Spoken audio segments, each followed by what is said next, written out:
All right. Since have become an active project, we did a little proof of concept activity, um, trying to prove out a little bit on the what we call the performance engine, which is the part that runs on Z.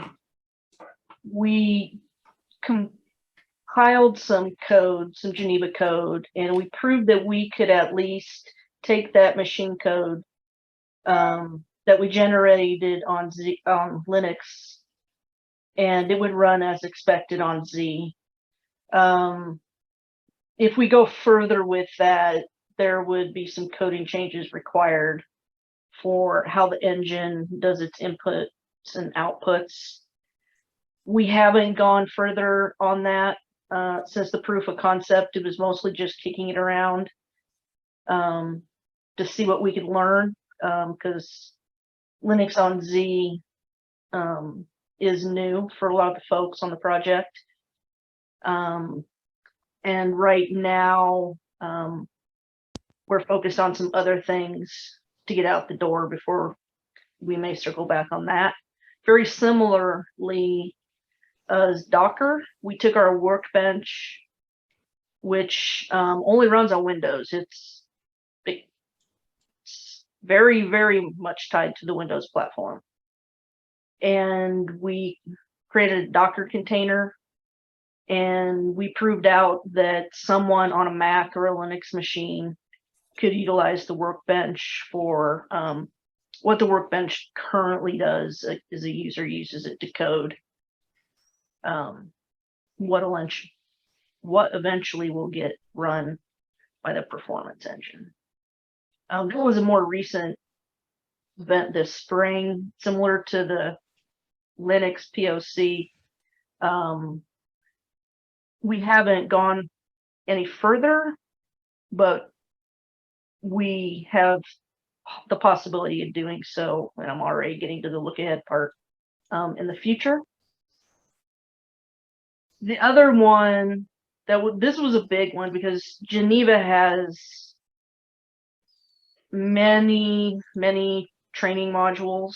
I mean, the product has been around a while, and they had all been written in the source has all been written in Office documents, and using some open source tooling, there was a little bit of automation, not necessarily what we would think of as a build or a pipeline, but some automation was done to take all those Word and PowerPoints and create them in Markdown.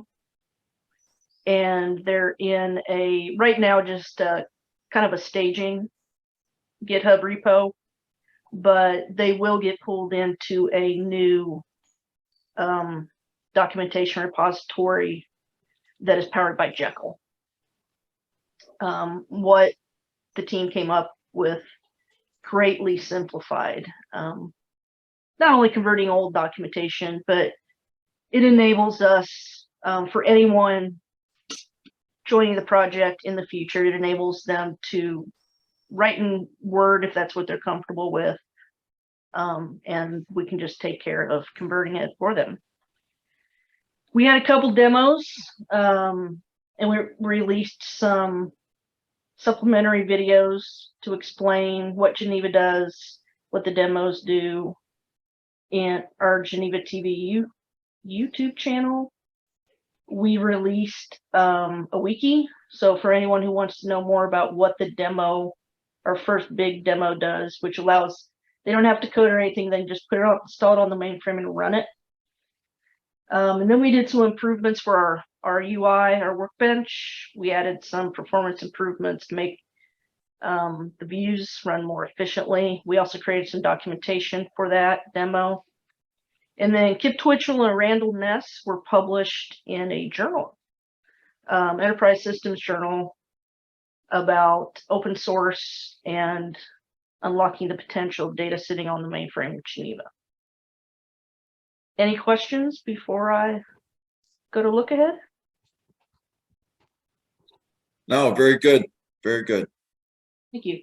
What we're looking for our next steps. We're currently working on the performance engine build process. That way we can have one code base for Geneva and then for Saffir, the commercial code base.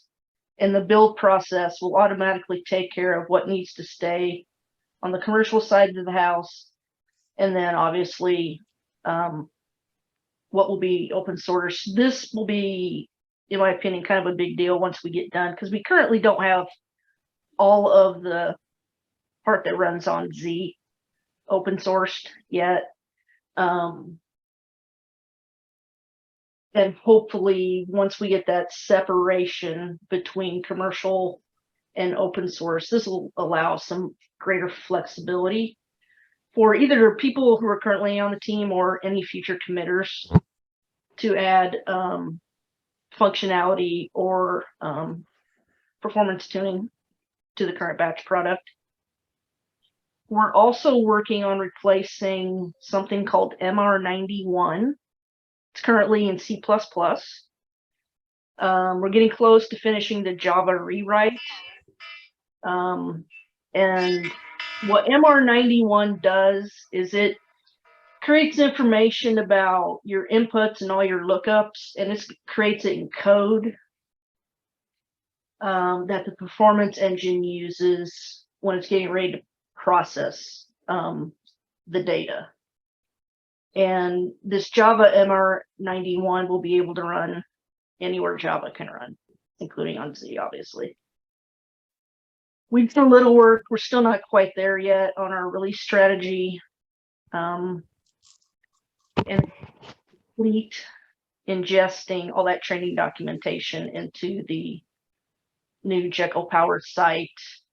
This also includes automation similar to the performance engine build process, where the commercial side of the house, they'll have everything for the capabilities specific for the commercial side, and then, you know, the open source side. Goals for the next year, we want to get a committer that's not already affiliated with IBM or a company that's used the commercial version of Geneva Saffir in the past. And potential work is building a runway so we can add capabilities for what we've done with the workbench and the Docker container. One thing I remembered right before this meeting that I didn't add, one thing I personally would like to do in 2023 is submit a proposal, and I don't even know the rules around this, if TAC has some rules about this, but every fall there's the all-day DevOps conference. And I think we have a story we can tell about all the work that we've done, taking something that has been what people think of as traditional IT that runs on the mainframe and open sourcing it using open source tooling and the cultural mind shift to do that. And that's it. Any questions? Any plans for other container technologies besides Docker in the look ahead area? The only thing we kicked around is a container that would run on Linux on Z. But it's something like just high level discussion. So right now it's just been Docker. Have any suggestions or follow up to that, or an area of focus that might be helpful? From my perspective, you know, both SUSE and Red Hat have container technologies for consideration here, and they're both in and around the mainframe. So just something for planting a seed. Well, thank you. Yeah, I get the impression that although Docker had become the, the Kleenex of the tissue world, that its popularity is waning as more standardization occurs in the space. So rather than simply, Docker, I think the term is like an OCI compatible container is the new thing to do. Yeah. Well said. I'm not familiar with OCI, but that's good to know. But yeah, I don't have any other specific feedback other than that this sounds like a good plan. Yeah. All right. You guys are doing a nice job. Thank you.